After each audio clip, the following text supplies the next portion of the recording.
చెప్తున్నాను. వాళ్ళకేవో ఆస్తి పంచాయతీలు ఉన్నాయండి, ఏవో ప్రాపర్టీల్లోనో ల్యాండ్ లోనో వాళ్ళకి గొడవలు ఉన్నాయి. హరీష్ రావుకు ఎందుకంటే నాకు తెలిసి సిద్దిపేటలో నా రిలేటివ్స్ ఉన్నారు, వీళ్ళ ముగ్గురు కంటే కూడా కొంచెం హరీష్ రావు గారికి ఆ ఏరియాలో మంచి పేరు ఉంది. ఆయనతో ఏదో ప్రాబ్లం ఉంది, టార్గెట్ ఆయనే చేసింది, మరి అన్నట్టు అంటలేదు తండ్రిని. ఇప్పుడు ఈ రోజు వరకు నిన్న అక్కడ అనలేదు. ఆ హౌస్ లో కొంచెము నాన్న మీకే చెప్తున్నాను, మీకోసమే నేను అది అన్ని మాట్లాడుతుంది ఆమె.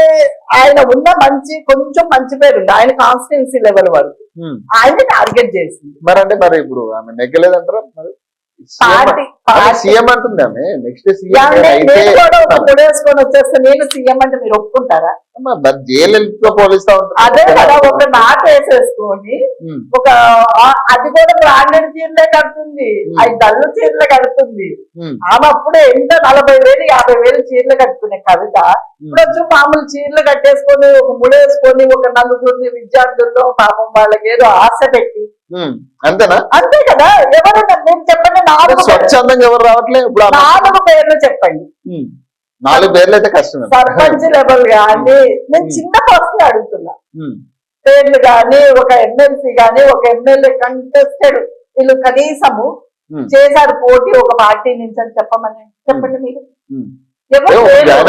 ఇప్పుడు మీ పార్టీలోకి కూడా ఎమ్మెల్యేలు జంప్ చేస్తారేమో మరి జాగృతిలోకి.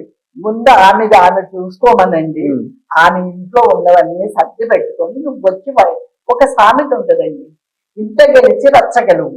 నీకు ఇంట్లోనే సరిగ్గా లేదు, నీకు ఇంట్లోనే మర్యాద లేదు, అర్థమవుతుందా? ఇంతకెళ్ళి నువ్వు రచ్చగలవు, నువ్వు మాయ తప్ప నువ్వు నలుగురినే నువ్వు ఒప్పించలేకపోతున్నావు.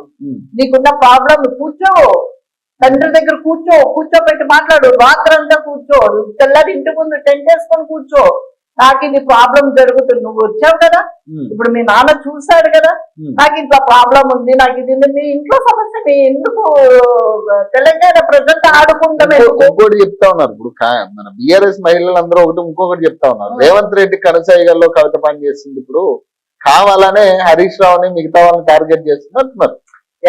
మన మహిళలు ప్రెస్ మీట్ పెట్టారు కదా, ఏం చెప్పుకోవాలి పమ్మాలి బాగా, ఎవడి మీద ఒక దుమ్మెత్తి పోసేస్తే అయిపోతుంది. రేవంత్ రెడ్డి నడిపించేది అసలు ఎందుకు నడిపిస్తే మాకేం అవసరం?